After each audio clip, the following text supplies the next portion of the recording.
rek Assane Gueye dañ lay baal nga daal di wéyal waxtaan bi. jamono ji Cheikh Fall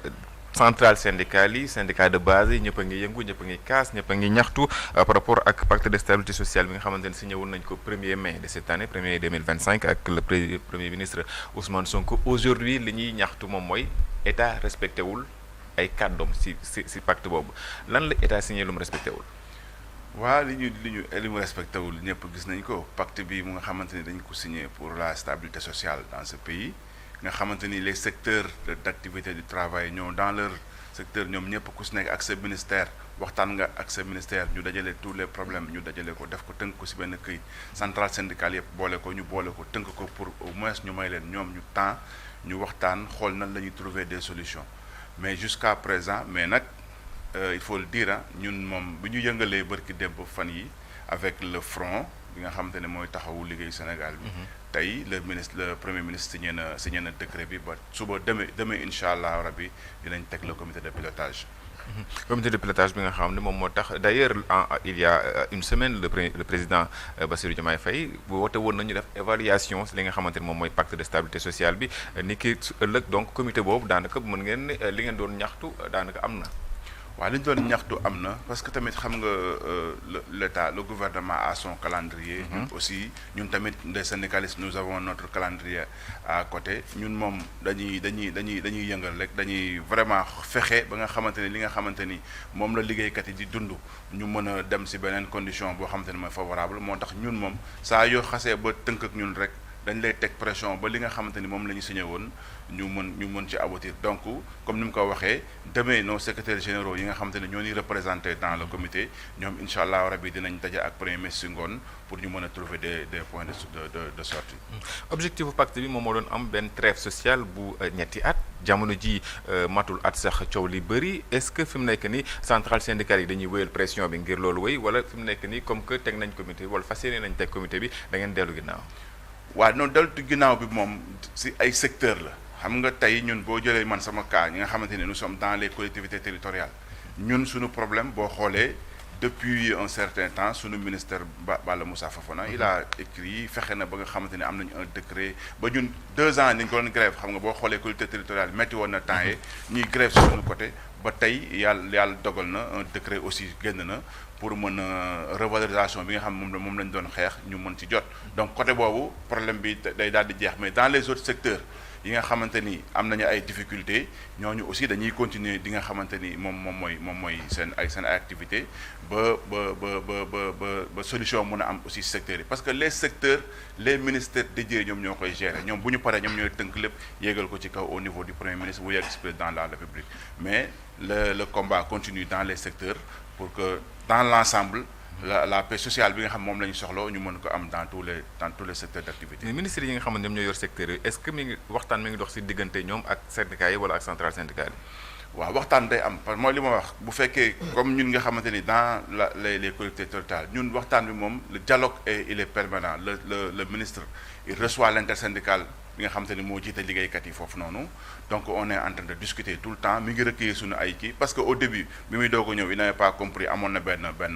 kii mais tey bi nga xamante ni parce que mooy li may wax tout le temps ñun ay partenaires sociaux lañ ñun nous ne sommes pas les ennemis de l'État ou du gouvernement ñun li ñu soxla rek mooy qu'il y ait un dialogue permanent et ce dialogue bu ñu amee rek je pense que des solutions vont se trouver parce que actuellement le syndicalisme c'est un syndicalisme d'idées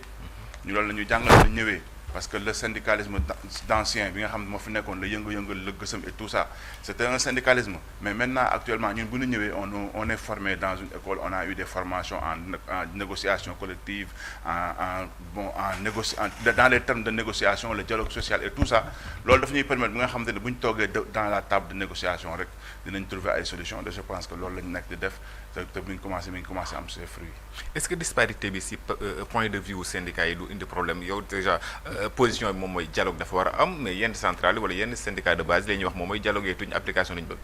waaw non si mooy li ma wax xam nga tey dialogue bi day nekkee nii ba pare ak plan d'action yi nekk nii donc boo yëngalee c'est pour aller vers le dialogue donc bu fekkee avant nga yëngal sax war nañ la pour ñu def dialogue loolu da ngay jël mais le syndicalisme la meilleure arme d'un syndicat du syndicalisme c'est les grèves c'est les plans d'action donc loolu aussi dafay tege on fait des préavis bu autorité bi waxul ñu dem vers des grèves mais si bu fekkee da nga teg préavis ñu woo la ngeen waxtaan je pense que ici problème dootul am te ñun foofu la ñu bëgg woote Sénégal un Sénégal pacifique bu am jàmm les travailleurs retrouvent un travail décent surtout parce que ñun aussi on prône ce travail décent là parce que loolu mooy mën a tax nit ñi mën a nekk si liggéeykaay ba am fa jàmm les travailleurs vont être productifs dans leur lieu de travail bu ko defee jàmm mën a am donc loolu aussi si loolu la ñu nekk di yëngu boobu ba léegi te je pense que mi ngi commencé am ses fruits. tudd nga travailleurs yi ñu des un peu si ñoom ak ce qui s'est passé cette semaine là en tout cas semaine bi ñu génn moom mooy les assises de l'entreprise bi nga xamante ni patronat bi taxawal na ko est-ce que vous avez été conviés est-ce que yéen bokk ngeen ci waxtaan yooyu. waaw ñu ngi fa woon toutes les centrales ont été conviées man mii di la wax nii maa ngi fa woon ak sama secrétaire général maman Yvette Keita que je salue au passage. donc balaa may dugg ci loolu nous allons aller en congrès defe naa l'UNSAS depuis 13 ans depuis feu Mademba Sock gaañu ba léegi il y avait une secrétaire générale intérimaire madame Yvette Keita mais actuellement si semaine bi on va vers un congrès inédit qui marquera vraiment un tournant de cette centrale loolu dinañ ci dugg mais boo duggee ci seen si kii bi assises yi donc ñun on a été conviés donc le secrétaire général Yvette a fait un discours sur la protection sociale et tout ça mais maintenant ñun li nga xamante ni moom la ñu gën a bëgg gars yi gën a focus mooy sur le capital humain c'est important parce que tey bu fekkee da nga bëgg a def assise du travail te travailleurs yi joxoo leen cër bi nga xam moom la war a jox donc la productivité day des donc war nañu gën a mën a bàyyi xel ces travailleurs là que ñu mën leen am ay rémunération yoo xam te ne day décente parce que c'est important moi damay def focus sur loolu sur le salaire décent le travail décent parce que bu amul rek problème yi ngay gis ci mbedd yi yëpp muy dégg du jël ci société bi c'est parce que les salaires mënul convenir aux parents ba da ngay xam ni day am une défiance ñu teel a bàyyi seen njaboot yi ci mbedd bi donc tey un parent bi nga xam te il a un salaire décent mu mën ci faj soxlaam mën a jàngal ay doomam mën leen a faj ñoom bu ñu feebaree je pense que la société aussi da ci am ay répercussions ci loolu lañ nekk di ci daw donc le patronat na bàyyi xel ci loolu noonu que de defe naa am na ay degré de rémunération yoo xam boo ko déggee am na ay bulletins de salaire yoo xam boo ko gisee sax da ngay daal di tiit on devient des travailleurs pauvres te le travail ne doit pas être pauvre. débat yi nga xamante ne amoon na si assises yi en tout cas thème yi général thème central bi moo nekkoon l'innovation la transformation économique et la responsabilité sociétale est-ce que priorité yi nga xamante ne travailleurs yi ñoom la ñu am jël nañ ko en compte si waxtaan yi fa am. waaye nous on a participé dans les débats donc li des mooy conclusion yi ñoom ñu respecté ko ñun fépp foo xamante ni dañu woo dans les débats bu ñu participer on prend en compte les problèmes des travailleurs donc maintenant nous ne sommes pas des décisionnaires ñun dañoo jël décision yi nous on participe on donne notre avis maintenant parce que li neex ci affaire mooy xam nga léegi les représentations elles sont tripartites l'État le patronat et nous les travailleurs donc c'est partout tey boo xoolee le dialogue social par exemple boo demee ci dialogue social bi au conseil du dialogue social il est toujours là tey le président il a dissous toutes les institutions bi mu ñëwee mais pour nga xam ni que il tient à un dialogue social permanent il a laissé ce au conseil qui est constitué de l'État du patronat et nous les travailleurs joxe nañu consigne à ce que ñu instituer dans tous les secteurs de travail dans tous les lieux de travail des comités de dialogue social pour anticiper sur le débat ñun donc loolu ñu ngi koy wël fu ñu dem dinañu wax joxe suñu ay solution bu ko defee l'État nag maintenant et le patronat vont décider et bu fekkee jariñ na liggéeykat yi ñu agréé bu fekkee jariñul ñu jëm a parfaire. si waxtaan yooyu yan proposition concrète la UNSAS def. non UNSAS moom li muy xam nga ñun UNSAS moom c'est un syndicat pour se défendre et non pour être défendu ñun lu ñuy prôner rek mooy qu'il y ait un travail mooy li may wax rek qu'il y ait un travail décent un salaire décent dans toutes les entreprises du Sénégal un travailleur bu demee ba weer bi dee bu toucher à son salaire que ce salaire-là puisse parvenir à ses besoins ñun loolu rek la ñuy liggéey qu'il y ait une protection sociale travailleur bi bu feebaree mu mën a am fu mu fajoo tranquillement ak njabootam mu mën a am salaire boo xamante ni dina ko permettre mu jàngal ay doomam pour que ëllëg ces enfants-là puissent devenir quelqu'un dans ce pays bu fekkee nag da nga am salaire boo xamante ni mun la permettre loolu yëpp nag vraiment liggéey bi dootu ko jar donc ñun suñu li ñuy gën a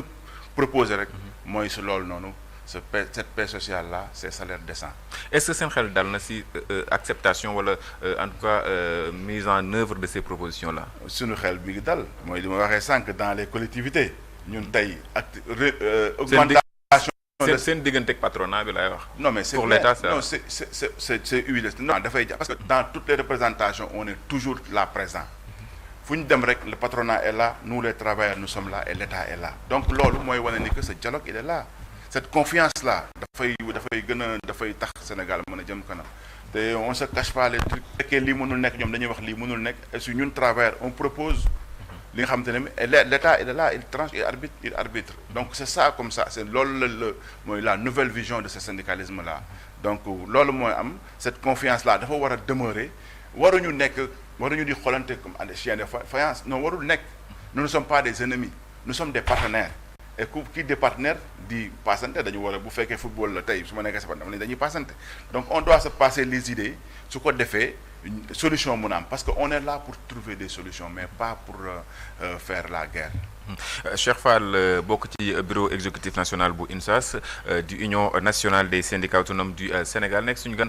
invité actu tudd nga ko sànq yéen a ngi waajal ak congrès muy fi nga xamante ni fa ngeen di renouveler seen instance gannaaw bi nga xamante ni